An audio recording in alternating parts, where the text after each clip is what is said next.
आज हमारा एक नया टॉपिक है, महात्मा गांधी के बारे में बताएंगे। तो महात्मा गांधी 3 अक्टूबर है आज। कल 2 अक्टूबर था, उनकी जयंती थी, तो उनकी जयंती पर उनको कोटि कोटि नमन है। समाज में इस समय महात्मा गांधी के बारे में, एक महान व्यक्ति के बारे में पता नहीं कौन से लोगों ने क्या किया और ऐसा भावना फैला दी। नहीं, महात्मा गांधी तो बहुत ख़राब है। उन्होंने जो है, कहीं तो कोई कहते पाकिस्तान के समर्थक, पता नहीं कुछ, अरे पता नहीं क्या क्या कहते हैं। तो ये भ्रम लोगों के मन में ना रहे, इसलिए आज हम इस वीडियो को बना रहे हैं। अब उस भ्रम के लिए कि सबसे पहले उनके हम जन्म के बारे में जानेंगे। पोरबंदर में उनका जन्म हुआ 1969 में 2 अक्टूबर। तो जो भी जन्म हुआ 1869 में, उसके बाद में इनके हम परिवार की तरफ पहले हम विचार, किसी की मानसिकता कैसे बनती है वो परिवार की तरफ हम ले चलते। इनका परिवार बहुत ही धार्मिक व्यक्ति का रहा, तो धर्म के प्रति ये इनका रुझान रहा है।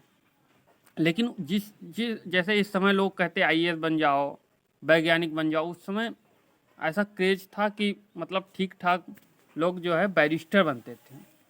तो मतलब धर्म का प्रभाव इनका परिवार का इनके ऊपर था, लेकिन फिर इन्होंने कहा नहीं, हमको बैरिस्टर बनना है और बढ़िया ठीक ठाक व्यक्ति बनना है, समाज में पढ़ा लिखा। तो ये बैरिस्टर बनने के लिए पढ़े चले गए। फिर वहाँ से आए, अपने बैरिस्टर बन के पढ़ाए रहे। तो थोड़ी बहुत प्रैक्टिस की, लेकिन इनकी बहुत बढ़िया प्रैक्टिस चली नहीं।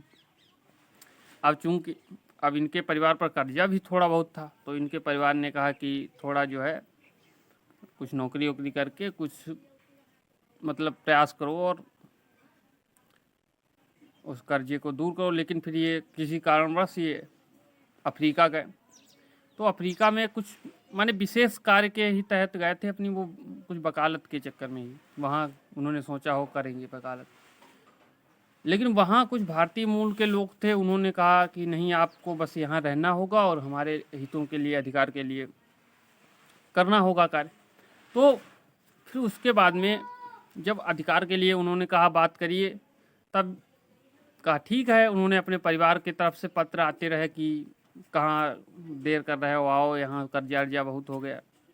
लेकिन इन्होंने वो मतलब दबाव परिवार का था, उसके बावजूद इन्होंने समाज सेवा को चुना। और उसके बाद में वहाँ इन्होंने, क्योंकि वो ब्रिटेन से लंदन से पढ़ के आए, उनको मालूम था ये अंग्रेज क्या चीज़, किस प्रकार से इनकी जो नीतियाँ हैं वो किस चीज़ के लिए हैं। तो उनको मालूम था अगर हम हिंसा वाला कुछ अपनाएंगे तो वो उस दमन को दबा देंगे, उनके पास हिंसा को दबाने के लिए। लेकिन उन्होंने कहा नहीं, हम अहिंसावादी बनाएंगे, जिससे वो दबाने में मजबूर हो जाएंगे, वो करेंगे आगे आपको, क्योंकि उनके पास तो हथियार जो भी है उग्र लोगों को दबाने के लिए है। तो इन्होंने कहा कि हम जनता के बीच में अहिंसा का आंदोलन चलाएंगे। फिर वहाँ से आए यहाँ भी, फिर वो अहिंसा का आंदोलन चलाने लगी। अब अगर हम बंदूक उठाएं या जो भी उठाएं, जैसे माओ ने वहाँ किया चीन में, तो उन्होंने देश तो बना दिया, लेकिन अब ऐसा देश बनाया कि जिसमें चीन आज़ाद हुआ, लेकिन चीनी नहीं आज़ाद हुए। उन्होंने अपनत्व का भाव नहीं आया, उसमें एक विशेष प्रकार की आइडियोलॉजी सबके ऊपर थोपी गई। जो लोग आज कहते हैं अनेकता में एकता, वो पहले ही समझ गए थे, इसीलिए उन्होंने कहा कि ऐसी चीज़ करें। अब जैसे अगर हिंसा वाला रास्ता अपनाते हो तो कोई थोड़े कहता कि हमारे बच्चे भी उनके साथ जाएं वहाँ मरने के लिए, क्योंकि उन्होंने कहा समाज हमारे साथ कैसे जुड़ेगा ज़्यादा से ज़्यादा लोग। तो उन्होंने कहा अहिंसा वाला अपनाएंगे, इसके काट के लिए उनके पास कोई विकल्प भी नहीं है। तो उन्होंने कहा नहीं, अहिंसा वाला। अब चूँकि हमने एक वीडियो में समझाया है राष्ट्र और देश में अंतर, अगर हम अहिंसा करके एक बना देते कैसे भी, तो हमारा देश एक भूभाग हो जाता, बाकी कुछ नहीं होता, हमारे एक राष्ट्र की भावना नहीं। तो राष्ट्र उन्होंने बनाया, राष्ट्र की भावना को उन्होंने, एक तरफ उनका आंदोलन चलता रहा, साथ में एक राष्ट्र की भावना, सबके साथ जुड़ाव की, अहिंसा की भावना चलती रही। क्योंकि अगर हिंसा के में व्यक्ति का जो है दिमाग कुंठित हो जाता है और फिर वो दिमाग काम नहीं करता उसका, और अगर ऐसी स्थिति में देश बनता भी है तो फिर वो अच्छा तो नहीं बन पाएगा।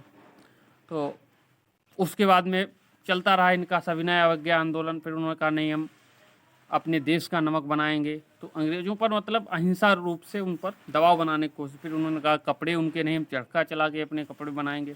तो उन पर जितना दबाव हो सकता था उतना दबाव बनाया। और कुछ लोग कहते हैं, एक भ्रम ये है कि भगत सिंह को बचा सकते थे वो। अब उन्होंने बातचीत तो उनकी अंग्रेज़ों से हुई जाती थी, इतने बड़े नेता हैं।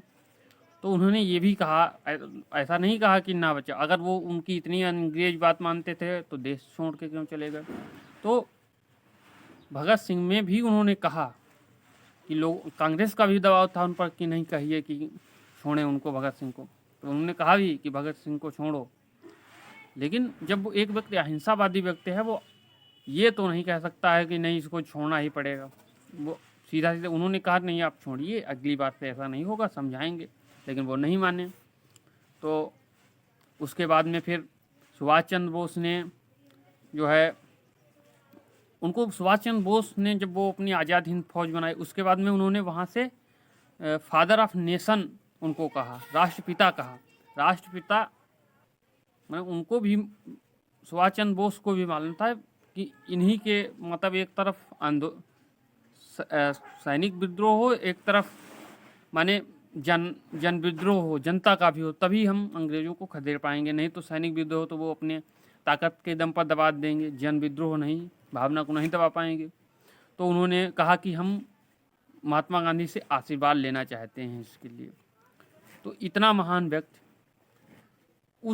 उसके बाद में जब देश आज़ाद हुआ, उस आज़ाद देश में सब आनंदित हो रहे थे, लेकिन वो परेशान हो रहे थे क्योंकि विभाजन हुआ था। ऐसा महान व्यक्ति, उसके बाद में नाथूराम गोडसे ने हत्या भी कर दी। वो पता नहीं उसके मन में क्या रहा हो। उस व्यक्ति को समाज में इस समय, इतना महान व्यक्ति, ऐसी गलत गलत भावनाएं उनके सामने लोगों में फैल गई हैं। तो उनको मतलब गलत गलत लोग कहते, पता नहीं कौन से लोगों ने ये फैलाई है।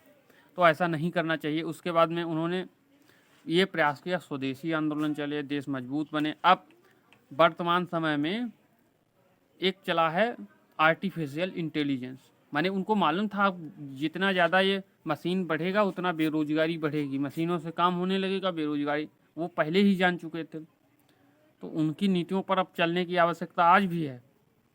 और स्वच्छता भी उन्होंने कहा, उसके बावजूद भी उनको जो है निंदा करते हैं लोग, और जो कि गलत करते हैं क्योंकि उनको कुछ मालूम ही नहीं है। धन्यवाद दोस्तों। वीडियो अच्छा लगा हो तो चैनल को सब्सक्राइब कर लो, बेल आइकन ऑन कर लो। ऐसे ही वीडियो लगातार आते रहेंगे। धन्यवाद।